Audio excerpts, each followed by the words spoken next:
السلام علیکم۔ بھارت میں حیدرآباد دکن سے 7 میل دور کلندہ نامی ایک شہر ہے، جہاں ایک کسان اپنے کھیتوں میں بیج بو رہا تھا۔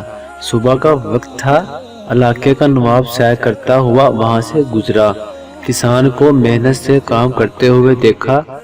نواب نے سوچا کہ کسان سے اس کی خیریت دریافت کرنی چاہیے۔ وہ گھوڑے سے اترا اور کھیت کے کنارے پہنچ کر کسان سے پوچھا، کیوں بھائی، کھیتی باڑی میں تم اس قدر محنت کرتے ہو، کتنا کما لیتے ہو؟ کچھ فائدہ بھی ہوتا ہے یا نہیں؟ کسان نے سر اٹھایا اور نواب سے کہا، فائدہ کیا جناب، فصل کٹنے کے بعد اس کے 4 حصے کر لیتا ہوں۔ نواب نے پھر پوچھا، اچھا تو ان 4 حصوں کو خرچ کیسے کرتے ہو؟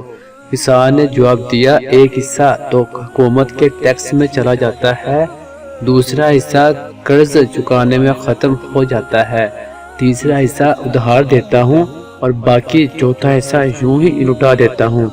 نواب کو کسان کی یہ عجیب و غریب باتیں سن کر بہت تعجب ہوا۔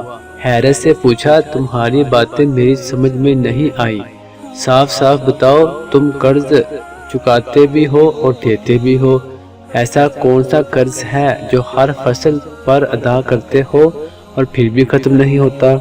ایک حصہ ٹیکس دینے کے، دوسرا حصہ یہ ادا ہو جاتا ہے اور تیسرا حصہ کسی ادھار دیتے ہو۔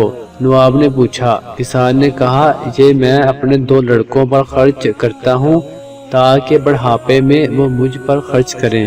نواب نے پوچھا، اور یہ ایک حصہ فضول کیوں اڑا دیتے ہو؟ کسان نے کہا، میری ایک لڑکی بھی ہے، آپ کو پتہ ہے کہ آج کل جہیز کے بنا شادی نہیں ہوتی اور جہیز ایک فضول رسم ہے۔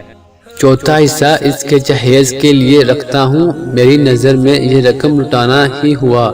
نواب اس کی گفتگو سے بہت متاثر ہوا اور ایک بڑی رقم اسے انعام کے طور پر دے کر رخصت ہو گیا۔ دوستو، یہ تھی آج کی ویڈیو۔ آپ کو اس ویڈیو کے بارے میں کیا کہنا ہے؟ کومنٹ سیکشن میں ضرور بتائیے گا۔ چینل کو سبسکرائب کیجیے گا۔ اللہ حافظ۔